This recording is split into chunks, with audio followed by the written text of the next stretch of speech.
Good afternoon, morning, evening. How are you today? Here's a video on an important topic, aren't they all? And it might go on for a bit. I'm trying to look at the clock, see what time it is now. Okay, I see what time it is. That's what I'm looking at up there a lot of times. You wonder what I'm looking at. There's the clock. Here's my notes right there. So I don't, So let's start into this. Okay, are you ready? Oh, look at this. There's the target of Bob. I mean, that's a pretty small part of the market. There he is.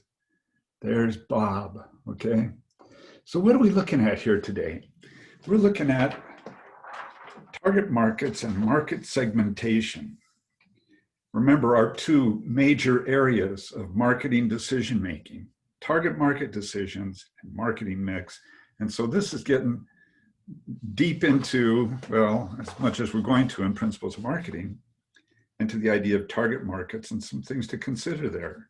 So we're going to talk about segmenting markets today, and then we're going to talk about positioning in the marketplace ultimately. So and this is we did our living systems thing and talked about a couple important components of the environment, which is a major focus, of course, from a living systems perspective, when inputs coming in from the environment, outputs going out, trying to stay alive and grow in that environment. So we did competition, we did government legal. We looked at those recently. And here's target markets, that group of folks out there in the marketplace that we're interacting with. So here's a little warm up to this topic. Oh, I don't buy it, she says. Yeah, she doesn't. It looks like someone parked their product in front of the wrong door. Simple rule of the road to help avoid marketing accidents like this is the easiest way to get your customers out of the rocking chair and ask them what they want, and then provide it like wants and needs. He doesn't buy that, right? No, he doesn't buy that. And she doesn't buy this. I mean, who's the target market? Is that backwards or not? Hold it. Or not. Okay, she doesn't buy that. And then here's my favorite. I mean, this guy, look at, can you see? Oh, you can't see him so well. I mean, he's got this cool hairdo and he's got these cool pajamas. And what's it say here? You can't see? Okay, you can't. Oh, there. Get the light a little bit that way. There you go. Your marketing plan could end up blowing in the wind if you're not interviewing the right people. The bald truth is your research results could be more than a hair short of reality if your research starts with poor sampling. So there's this guy. I've been looking for those pajamas for a long time, but I particularly like that handsome hairdo on that dude. Okay. So target markets, two major areas of marketing decision. Target market, important piece of that environment, essential, particularly critical part of that environment. So what's a target market? Oh, should I show you this? Here's the outline that we're looking at. Target markets, market segmentation. Target markets can be either. So we'll do some stuff with that. I'll put that there for a minute, just so you'll be motivated to go get your hands on that. And then I'm going to doctor it up a little bit, do some things, put some stuff up that's going to enlighten that topic. So what's a target market? Target market or target marketing is selecting a market and developing an offering for it. What's the offering? The offering is the 4 Ps of the marketing mix. So selecting a market and developing an offering for it. And the offerings are 4 Ps. So a market can be segments of the market. And we're going to talk about what a market segment is. It's on the a little farther down this outline, but okay, so we're building up to what a market segment is. So here's this diagram. You got this up here. Move some things here so you can see my armpit, whatever. So, okay, be professional. Come on. You got this diagram right here. You know, I've got my version of that. Let's see how that will look up there. And like I said, this could go on for a while. I'm trying to, back to, I'm set up in the studio here, this fine studio that I've got. And, well, that's not terrible. I could slide that up a little bit maybe. Oh, just to hide things a little more. That's not terrible. Yeah, not terrible. Okay, target market. Okay, here's a little different perspective than the book presents on this topic. And where are we? We're in chapter 4 for this topic. So here are some categories of markets. And it starts off here. Probably shouldn't say segments right away, but it kind of does. And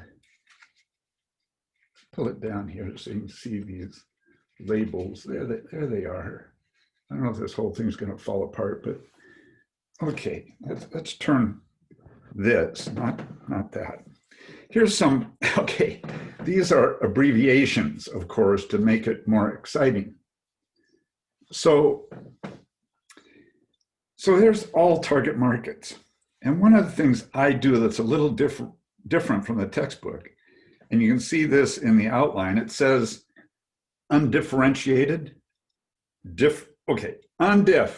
undifferentiated, that's what that stands for. Differentiated, concentrated. These are spelled out on this swell outline that you're going to have in your hands when you're looking at this, right? So let's start. Here's where I part company with the book a little bit. Out here at this end of things, undifferentiated market. This is a mass market. Your textbook doesn't talk about targeting a mass market, but if you know that's what you're doing, you could do that. Okay, so here's what you're saying if you're using this undifferentiated approach to targeting a market. You're saying that the product is acceptable to everybody in the market, the entire market. No distinctions between folks. So it's acceptable to, it doesn't matter, age, sex, race, religion, occupation, lifestyles, where they live in the world, maybe even, at least the country. And so I guess I'm saying, maybe I'm more than guessing, I'm saying, yeah, you could target this undifferentiated mass market as long as you realize that's what you're doing.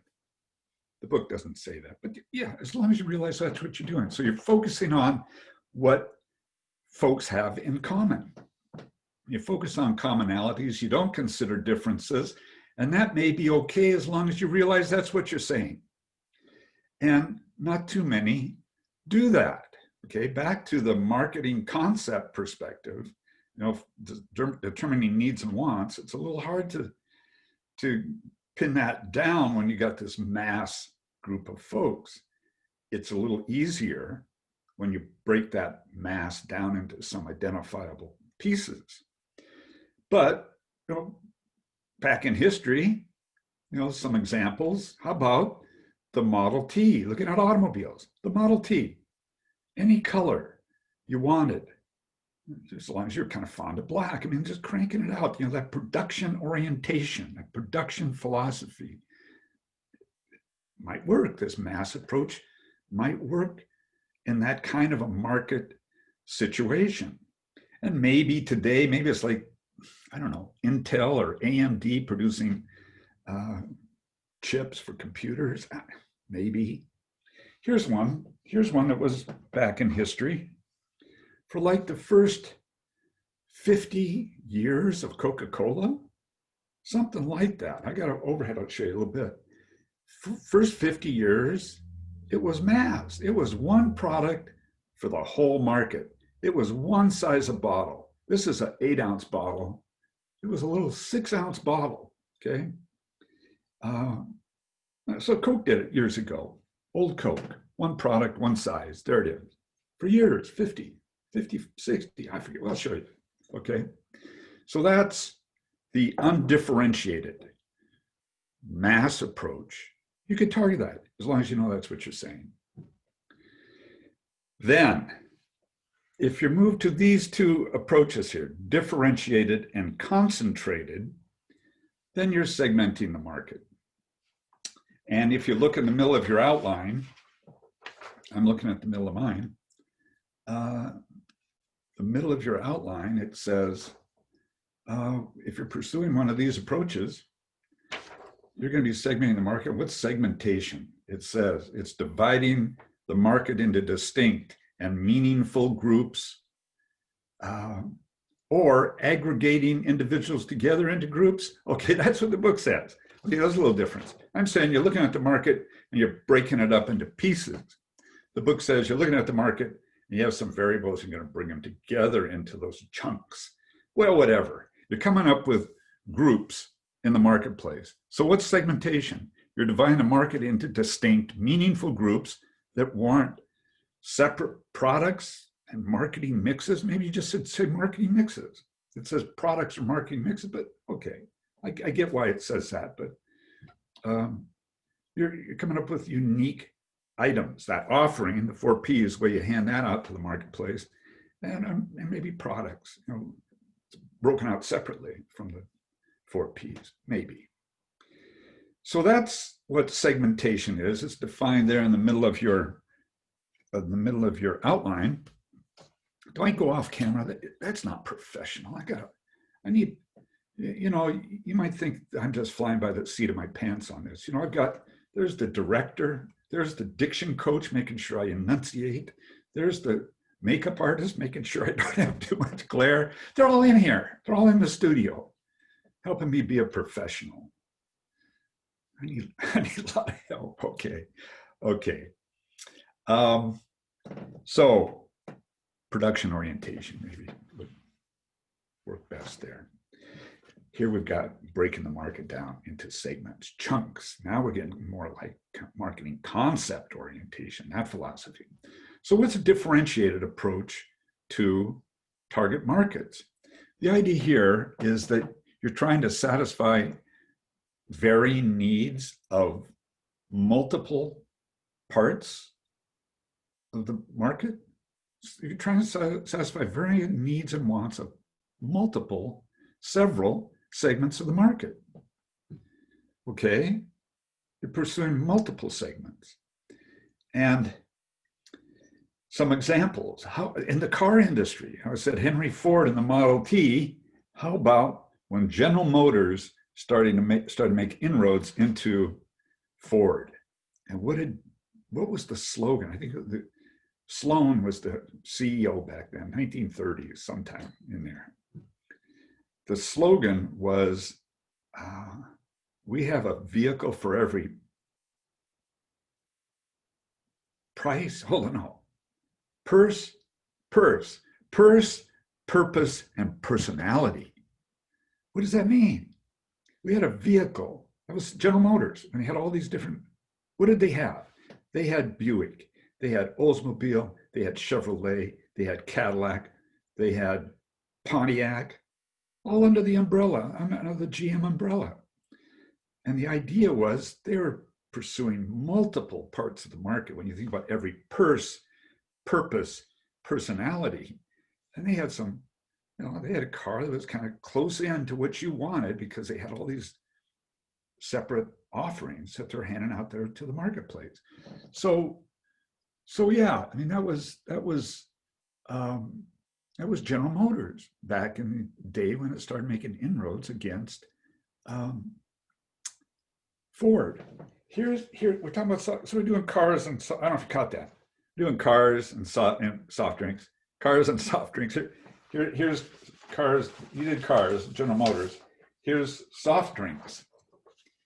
You know, we had the Coca-Cola product back in the beginning, little 6-ounce bottle of Coke. Look at this. This stops.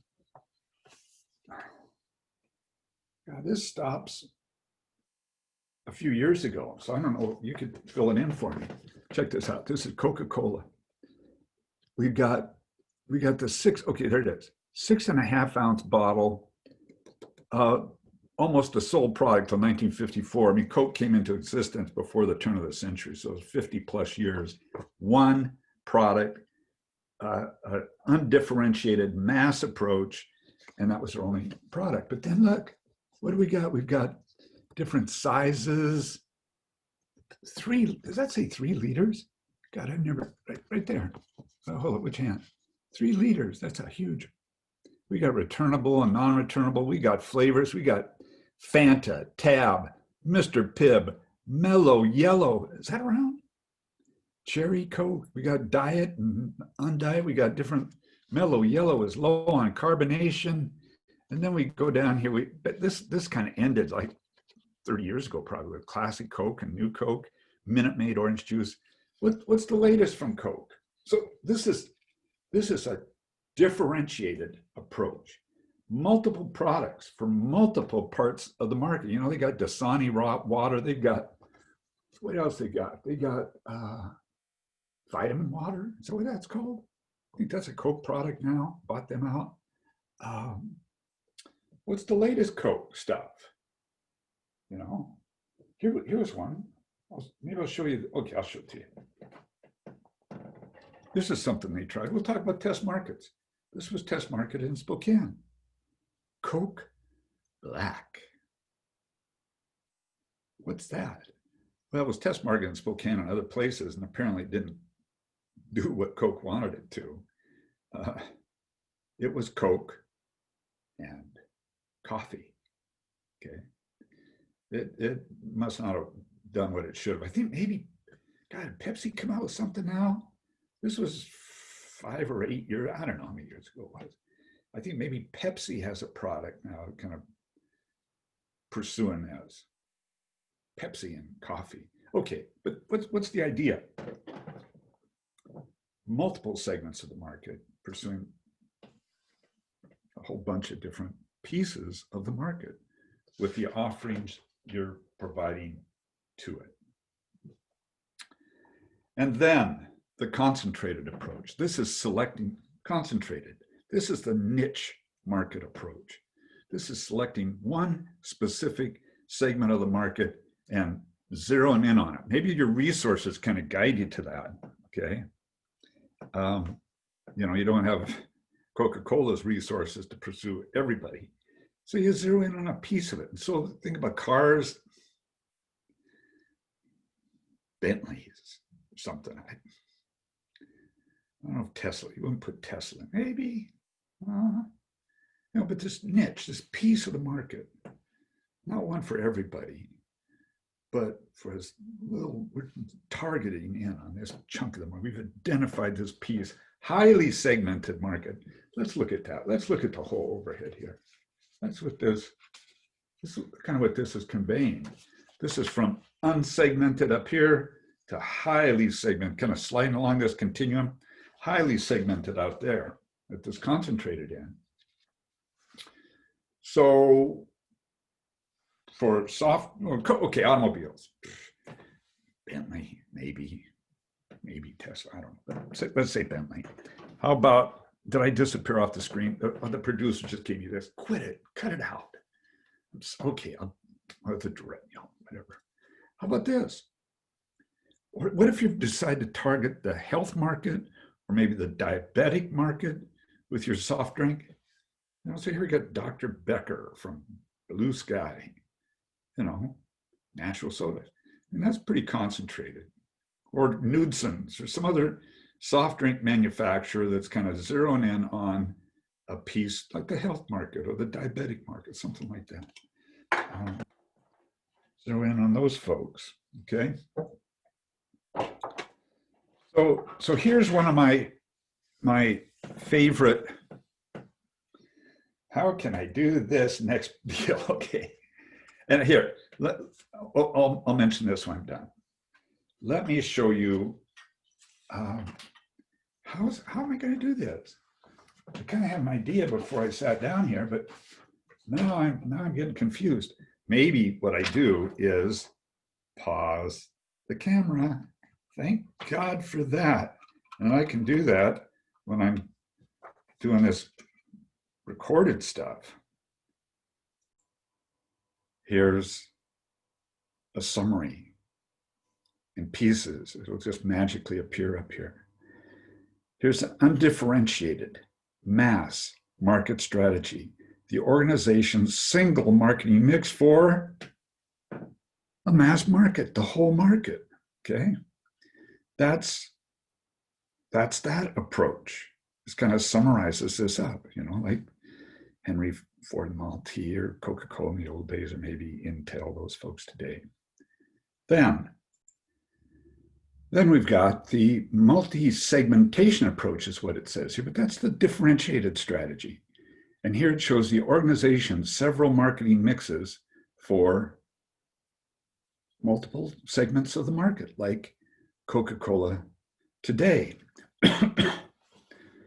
or General Motors when it started making inroads against Ford. Okay, that's the multi-segmented differentiated approach. And they're just like magic. You gotta see me fiddling around off camera here.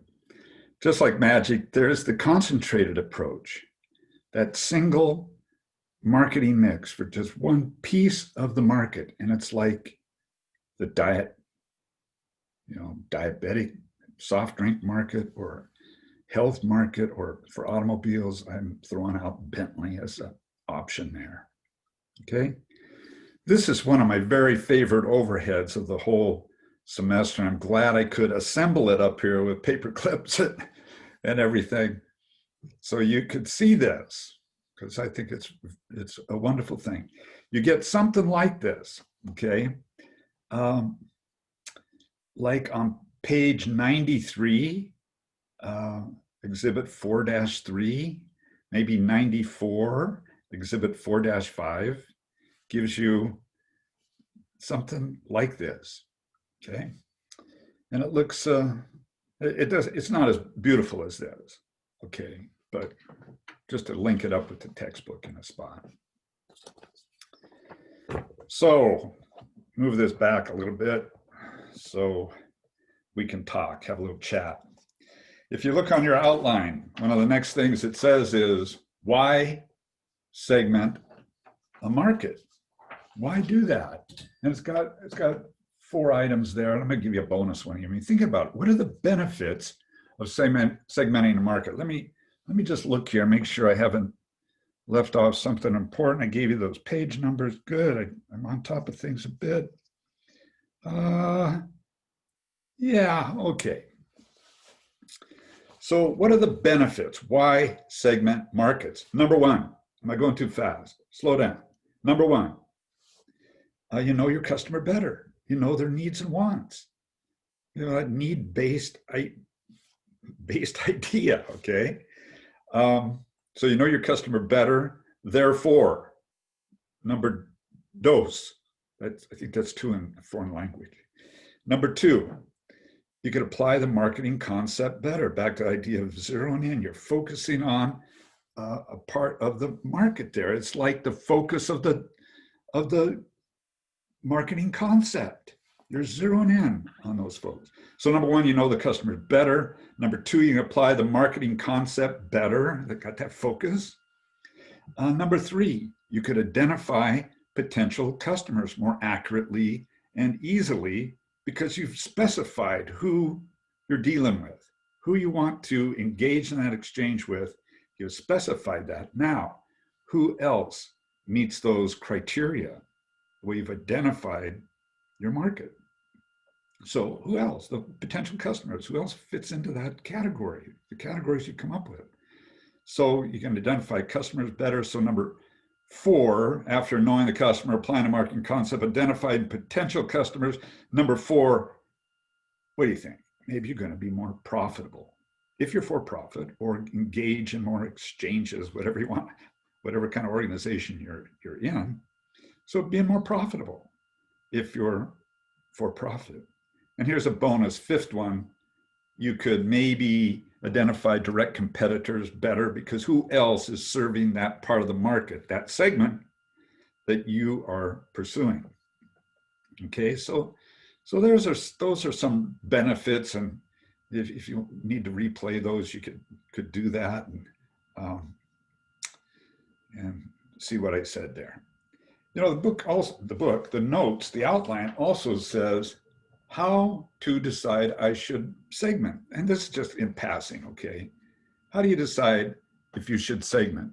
Well, or maybe how differentiated and concentrated you should be. You know, where should you be on this continuum here? From, you know, pursuing multiple segments, or just a piece of the market. So how do I decide if I should segment? Well, of course, first we got all those benefits I just mentioned, the 4 plus a bonus. You have those benefits to think about.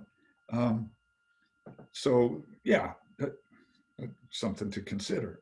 But then 2 categories of things. If you look at the outline, it says there's number 1 and number 2. Number 1, looking internally. Number 2, what do you guess? Looking externally. Right. You got it. So looking internally, what are we doing? We're looking at, you know, our products similar to our competitors? If they are, maybe you want to avoid the competition by pursuing a particular piece of the market, pursue a different part of the market. You know, differentiate your product in a real or perceived way from your competitors. So how looking internally? Is our product similar to our competitors? Do we have the resources and the finances to pursue something like this multi-segment approach? Do we have the resources and finances? Think about, should we segment the market? Maybe you need to maybe pursue concentrated. So, you know, deciding how segmented you want to be is part of what that one's getting at. And then production. Can we make the product, you know, something that's unique, that'll meet the needs of that market? Can we make it? Do we have production facilities that can do that, production capabilities? So we've got looking internal, looking at the company and its products. That's what you're doing. Thinking about that when you're considering the segmentation strategy. That's looking internally. Looking externally, you're primarily looking at the market.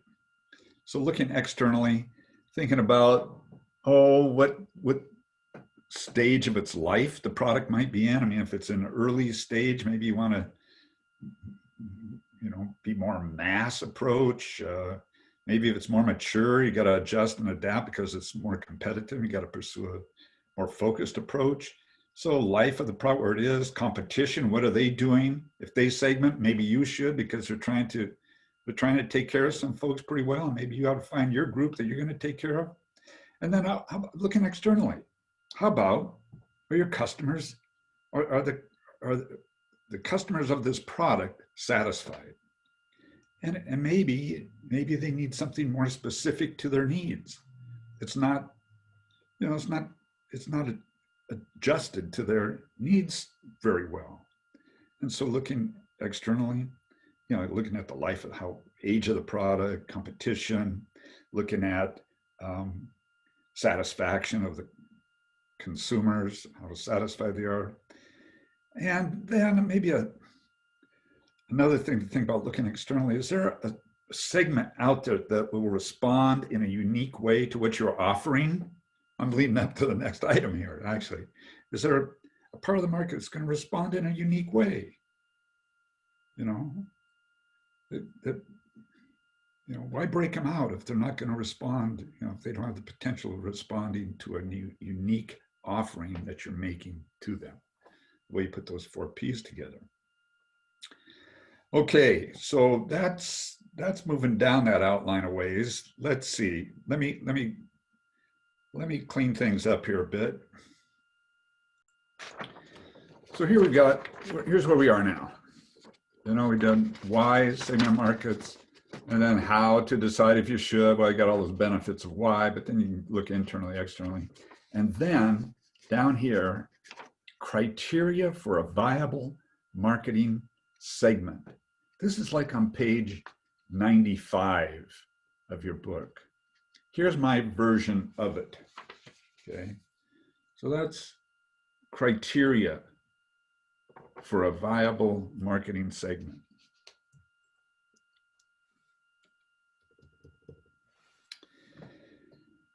So I've changed up the book a little bit on this. Here's my first one. Number one. I call it, I label it respond differently. So what makes for a good market segment? One that's worth pursuing. Number one, does it respond differently? Are the individuals in the proposed segment alike in their response to some offering? Are they likely to be alike in their response to an offering and different from other parts of the market? Okay. The point is, why break them out separately if they're not likely to respond in a unique way to what you're handing out to them? So I call that responds, do they respond differently? What your book talks about, they break this out into two parts. They say, is a segment homogeneous within the group, have some likelihood of responding in a similar way, and is there heterogeneity between groups? Why break those other folks out if they're not different, is what they're saying. I just call it respond differently. Do the folks in that segment, are they likely to respond to your offering in a unique way and different from other parts of the market, other segments in the market? So the book, around page 95, talks about homogeneity within the group, heterogeneity between groups, and that makes for, needing to be summarized to saying, does it respond differently? Does that segment respond differently, or else? That's a criteria for a good market segment, one worth pursuing. If you're ready, you can play that over and over and over and see if it makes more sense. Look, check out the book on page 95 too. My second item is the segment of sufficient size. Your book says, is it substantial? But that's the same thing. Is it big enough to be worth the trouble? Is that segment of the market big enough to be worth the trouble? How much can you sell? And so this kind of gets at forecasting. Your book doesn't talk about forecasting, but you could think about judgment. How do you estimate demand is what they're talking about. How do you estimate demand? Well, judgment and expert opinion is a way to do it. You could look at industry sales for the kind of product that you're selling and estimate your percent of the market that you get. So expert opinion is one way, executive opinion, expert judgment, calculating out what percent of the market you might get, looking at industry sales, and then surveys, test markets, other kinds of tests, other ways to estimate demand, like what Coke did with Coke Black. I mean, I'm sure they had some models for estimating demand, and it went, yeah, that's what I did. And so they decided, no Coke Black for you. Sorry. So number one, respond differently. That's my version of it. Number two, is it of sufficient size? And number three, is it operational? Is it operational? The segmentation strategy, pursuing this piece of the market, is it operational? What am I getting at there? Can you put the segmentation strategy into action? What are we saying? Can you produce the product? Goods or service? We're talking goods a lot, but goods or services, right? And all the 4 Ps, that offering. So can you produce the offering? Goods or services, 4 Ps. can you reach that group that you've identified? So what makes for a good market segment, a viable one? Can you reach that group in some unique way with the offering,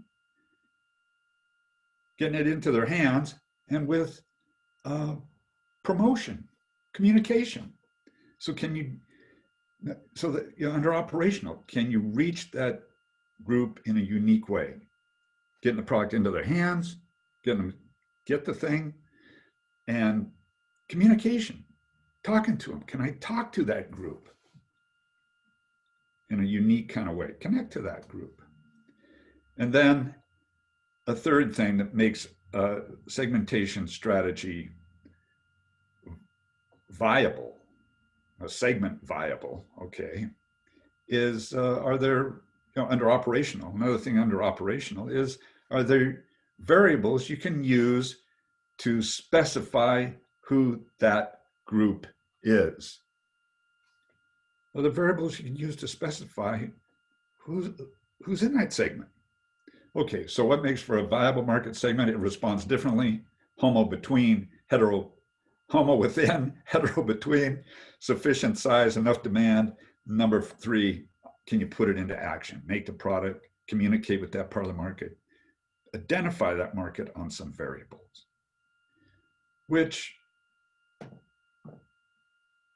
that's all swell. I think it's swell. And here's one reason I'm thinking that it's swell.